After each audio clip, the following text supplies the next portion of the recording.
Bon, on va aller droit au but. On nous bassine à longueur de journée que le féminisme moderne se batte pour l'égalité. C'est une façade, une pure façade.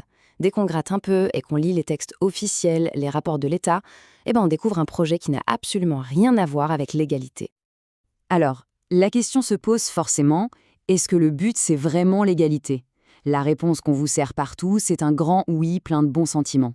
Mais c'est une illusion, c'est un mensonge, c'est du bullshit. C'est juste le rideau de fumée pour cacher une intention bien plus profonde et franchement bien plus flippante. Pour y voir clair, on va décortiquer ça en plusieurs points. D'abord, on va défoncer cette façade de l'égalité. Ensuite, on va regarder les preuves, écrites noir sur blanc par l'État lui-même.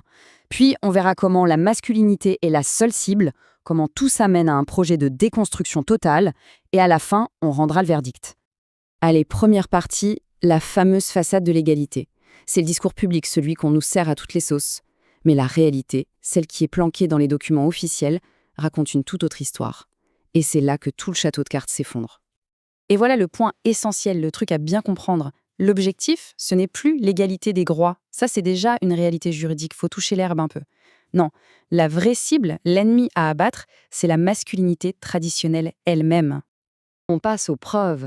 Et là, sérieusement, arrêtons les bêtises. Ce n'est pas une théorie du complot sortie d'un chapeau.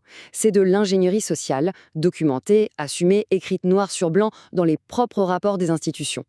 Écoutez bien ça. Le Haut Conseil à l'égalité l'écrit sans aucune gêne. Il faut s'ingérer dans nos familles pour transformer la façon dont on éduque nos gosses. On ne parle plus de justice ou de protection là. On parle d'ingénierie sociale directement dans nos foyers. Et ça continue. France Stratégie, un autre organisme d'État qui en remet une couche. Les politiques publiques doivent carrément s'inviter dans notre vie privée pour modifier les comportements parentaux. L'arrogance du truc est juste hallucinante, c'est une intrusion idéologique à peine voilée, c'est complètement hors sol. Et le clou du spectacle, la Convention d'Istanbul, un texte international.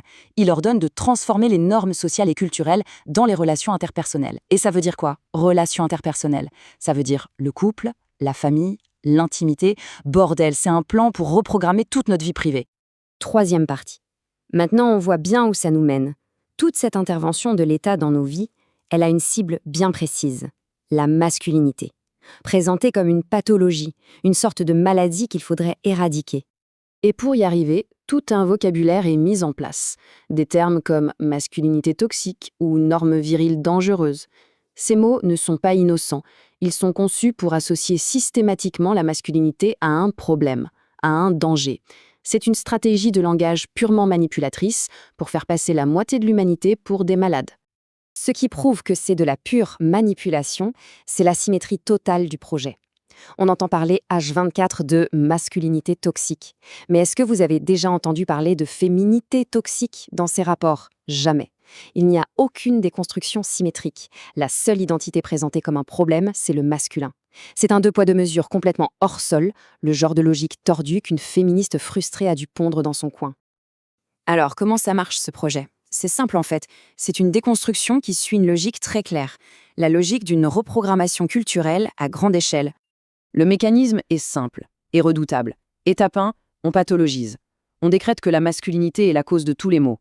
Étape 2, on affirme que ce problème se transmet dans la famille. Et étape 3, la conclusion manipulatrice. L'État doit donc intervenir pour corriger la famille. Ce n'est pas de l'égalité ça, c'est du pur bullshit pour justifier leur ingérence. Et c'est quoi ces fameux stéréotypes à déconstruire? Regardez bien la liste. Le courage, l'autorité, la protection, la force. Ce ne sont pas des stéréotypes, ce sont des vertus, des piliers de la masculinité. Mais pour une hurluberlue, une féministe frustrée, tout ça est devenu problématique. Bordel. Le point crucial, il est là. On demande aux hommes de renoncer à ce qui les constitue, mais on ne demande absolument rien de tel aux femmes. C'est donc, par définition, un projet asymétrique et profondément inégalitaire. Point barre. On arrive à la fin, au verdict, et il est temps de voir ce qui se cache vraiment derrière tout ce discours. La finalité de ce cirque, ce n'est pas l'égalité, c'est la neutralité. Ce tableau résume tout parfaitement. On nous vend de l'égalité et de la justice. Mais la réalité du projet politique, c'est la disparition pure et simple du masculin, l'imposition d'un modèle humain neutre, et une rééducation qui commence dès le berceau. Le but ultime, le voilà. Créer un être humain neutre, docile, interchangeable, un monde sans père, sans repère masculin, sans aucune forme de force. Un monde d'individus bien plus faciles à contrôler parce qu'ils auront été vidés de leur substance. Finalement, tout se résume à une seule phrase. Ce qui dérange cette idéologie, ce n'est pas l'inégalité, c'est l'existence même du masculin. Voilà le fond du problème.